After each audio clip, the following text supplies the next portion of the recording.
Vamos ao módulo de lições do Storytelling.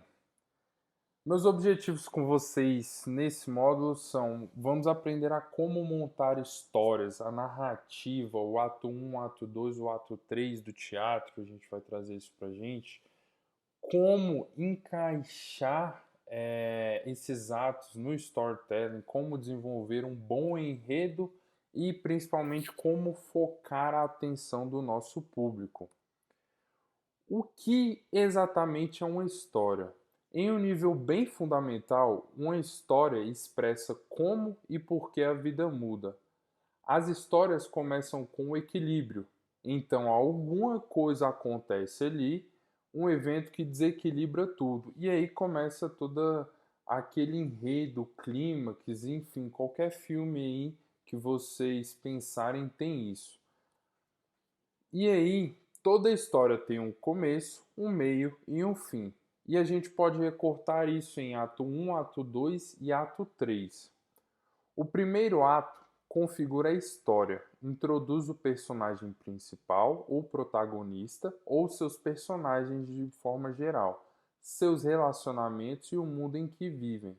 Após essa configuração, o personagem principal é confrontado com algum incidente, alguma coisa acontece ali.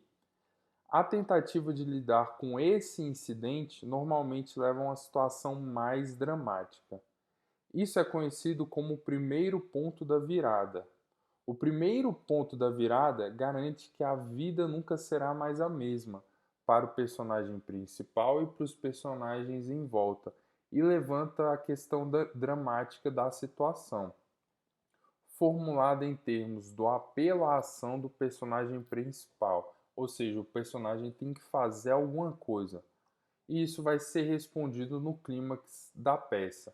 Isso marca o fim do primeiro ato. O segundo ato compõe a maior parte da história. Ele descreve a tentativa do personagem principal de resolver o problema criado até o primeiro momento decisivo. Frequentemente, o personagem principal não possui as habilidades necessárias para lidar com o problema que enfrenta, e aí, como resultado, se vê diante de situações cada vez mais piores.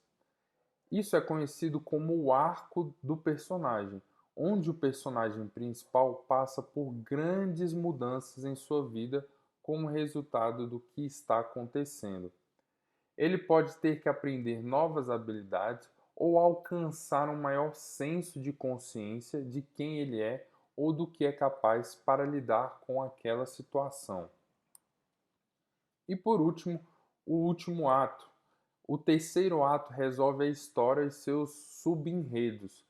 Inclui um clímax, onde as tensões da história atingem o ponto mais alto de intensidade. Finalmente, a pergunta dramática introduzida no primeiro ato é respondida, deixando o protagonista e outros personagens com um novo senso de quem eles realmente são. E agora vamos construir isso na prática. Vamos ver isso aí agora, tintim por tintim. O início, vamos lá, o ato 1. A primeira coisa a fazer é apresentar a trama, construindo o contexto para o público. Considere este o primeiro ato. Nesta sessão, configuramos os elementos essenciais da história: o cenário, o personagem principal, a situação não resolvida e o resultado desejado, colocando todos no terreno comum para que a história possa prosseguir, como a gente viu anteriormente. E aí devemos envolver nosso público, despertando seu interesse e respondendo as duas perguntas que provavelmente vão estar em suas mentes. A primeira é: por que devo prestar atenção? E a segunda: o que é que eu ganho com isso? Além disso, considere também as seguintes perguntas quando for montar uma história. Primeiro, o cenário: quando e onde a história se passa. Segundo, personagem principal: quem está dirigindo a ação? E aí, nesse caso, isso deve ser enquadrado para o seu público. Terceira, o desequilíbrio: por que isso é necessário e o que mudou? Quarto, o equilíbrio: o que você quer que aconteça? E 5, a solução, como você fará as mudanças. Essas perguntas vão ajudá-los a montarem o enredo, beleza? E outra maneira de pensar sobre a solução do desequilíbrio e equilíbrio é enquadrá-la em termos do problema e da solução recomendada. Se você estiver pensando o seguinte, eu não tenho problema, aí eu peço que você reconsidere, pois o conflito e a tensão dramática são componentes críticos de uma história. Uma história em que tudo é cor-de-rosa e espera-se que continue a ser, não é tão interessante assim, não chama atenção ou não inspira para uma ação. Pense um conflito e tensão entre o desequilíbrio e o equilíbrio, ou em termos do problema em que você está se concentrando, como ferramentas de narrativa que o ajudarão a envolver o seu público. Além disso, enquadre sua história em termos do problema do seu público, nunca o foco deve ser você, para que eles imediatamente tenham uma participação na solução. E aí você pode chamar essa atenção de o conflito entre o que é e o que poderia ser, ou seja, como está e como poderia ser. Sempre há uma história para contar. Se vale a pena comunicar, vale a pena gastar o tempo necessário para enquadrar os seus dados em uma história. Vamos para o meio. Depois de definir o cenário, a maior parte da sua comunicação deve ser voltado para o que poderia ser, com o objetivo de convencer seu público da necessidade de ação. Você retém a atenção do seu público-alvo nessa parte da história, abordando como eles podem resolver o problema que você apresentou. E aí, nesse caso, você irá trabalhar para convencê-los porque eles devem aceitar a solução que você está propondo ou agir da maneira que você deseja. O conteúdo específico terá formas diferentes, dependendo da sua situação. Aqui eu vou apresentar algumas ideias para o conteúdo que pode fazer sentido incluir à medida que você cria sua história e convence seu público a comprar ou a fazer alguma ação. Primeiro, desenvolver a situação ou problema cobrindo os antecedentes relevantes. Segundo, incorporar contexto externo ou pontos de comparação. Terceiro, dar exemplos que ilustram o problema. Quarto, incluir dados que demonstrem o problema. Quinto, articular o que acontecerá se nenhuma ação for tomada ou nenhuma mudança for feita. Sexto, discutir opções possíveis para solucionar o problema. Sétimo, ilustrar os benefícios da sua solução recomendada. E oitavo, por último, deixar claro para o seu público porque eles estão em uma posição única para tomar uma decisão ou conduzir uma ação. Ao considerar o que incluir em sua comunicação, mantenha seu público em mente. Pense no que eles irão ouvir e como motivá-los. Por exemplo, seu público será motivado a agir ganhando dinheiro, vencendo a concorrência, ganhando a participação de mercado, economizando um recurso, eliminando excesso, inovando ou aprendendo alguma habilidade ou alguma coisa a mais do que eu falei aqui. Se você conseguir identificar o que motiva o seu público, considere enquadrar a sua história e a necessidade de ação nisso. Pense também em se e quando os dados fortalecerão sua história e a integrarão conforme o que faz sentido. Durante a sua comunicação, torne as informações específicas e relevantes para o seu público. E, em última análise, a história deve ser sobre o seu público, não sobre você. E por último, finalmente a história deve ter um fim. Termine com a chamada para a ação. Deixe totalmente claro para o seu público o que você deseja que ele faça com o novo entendimento ou conhecimento que você transmitiu a eles. Uma maneira clássica de terminar uma história é amarrá-la de volta ao começo. No início da história, a gente monta o enredo e introduz a tensão dramática. E para encerrar, a gente pode pensar em recapitular esse problema e a necessidade da ação resultante, reiterando qualquer senso de urgência e enviando seu público que não estava sabendo da situação para agir. E aí, quando se trata da ordem do relato da nossa história, outra consideração importante é a estrutura narrativa, que a gente vai ver agora. A narrativa da história. Uma ótima dica para introduzir sua apresentação, independentemente do ramo que seja, é colocar um slide com os pontos a serem abordados na apresentação. Estilos objetivos que eu coloco aqui para vocês no início. E no fim, outro slide que mostra que todos aqueles pontos foram abordados, que nem eu também coloco aqui para vocês. Isso ajuda a estabelecer uma estrutura para a sua apresentação e tornar essa estrutura clara para o seu público. Ela também aproveita o poder da repetição para ajudar a sua mensagem a ficar na cabeça do seu público. E nós temos dois tipos de narrativas: a cronológica e a que leva direto para o fim.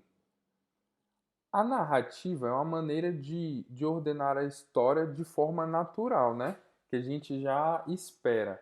A título de exemplo, se pensarmos no processo analítico geral, será mais ou menos assim: a gente identifica um problema, depois reunimos dados para entender melhor a situação, depois a gente analisa os dados e vale ressaltar aqui que nesse de analisar os dados, a gente tem que olhar para todos os lados e também vincular outras coisas para ver se elas têm impacto. E aí depois surgimos com uma descoberta ou solução, e aí com base nisso temos uma ação recomendada. Essa abordagem pode funcionar bem se a gente precisar estabelecer credibilidade com o nosso público ou se a gente souber que eles se importam com o processo e não somente com o resultado. E a segunda narrativa é a que leva direto para o fim. Comece com a chamada para a ação, o que você precisa que seu público saiba ou faça. Depois a gente volta para as partes críticas da história que sustentam essa chamada para a ação. Essa abordagem pode funcionar bem se você já estabeleceu confiança com o seu público-alvo ou sabe que eles estão mais interessados no e daí e menos interessados no processo. Levar para a chamada à ação tem um benefício adicional de deixar imediatamente claro para o público qual o papel que eles devem desempenhar ou qual a visão eles devem ter ao considerar o restante de sua apresentação e por que eles devem continuar ouvindo. E aí, existe um jeito diferente ou um jeito mais fácil, pode-se dizer assim, para facilitar a transmissão da mensagem, que é por meio da repetição. A gente já falou dela anteriormente, mas vamos exemplificar aqui. Eu tenho um slide, uma comunicação, enfim. E aí eu vou introduzir algo, que é o triângulo, depois eu mostro o conteúdo, que é a bolinha, e depois eu vou concluir, que é o quadrado. E a conclusão é um resumo do que foi dito de forma geral, ou seja, a conclusão, o quadrado é na verdade o triângulo mais a bolinha. Beleza? Acredito que assim ficou bem claro. E agora eu vou abordar algumas táticas para deixar a nossa história mais clara e mais simples. E são elas: a lógica horizontal, vertical, reverter o storyboard e uma nova perspectiva, um olhar de uma terceira pessoa. Na lógica horizontal, a ideia por detrás é que você pode ler apenas o título de cada slide, e esses trechos juntos contam a história que você deseja comunicar. É importante ter títulos de ação e que esses títulos não sejam descritivos, para que isso aí funcione bem. E uma estratégia boa é ter um slide de resumo na frente, com cada marcador falando o que será abordado. Já na lógica vertical, ela significa que todas as informações em um determinado slide são auto-reforçadas. O conteúdo reforça o título e vice-versa. As palavras reforçam o visual e vice-versa. Além disso, não há informações estranhas ou não relacionadas. Na maioria das vezes, a decisão sobre o que eliminar é tão importante, até às vezes mais, que a decisão sobre o que manter. Terceiro, reverter o storyboard. A gente aprendeu anteriormente como é que se faz o storyboard. E aí, como é que desenha ou pretende apresentar de uma forma cronológica. Já nessa técnica, a gente reverte o storyboard, a gente pega a comunicação pronta, revisa ela e aí escreve o ponto principal de cada página. A lista resultante deve se parecer com o storyboard ou o esboço da história que a gente deseja contar.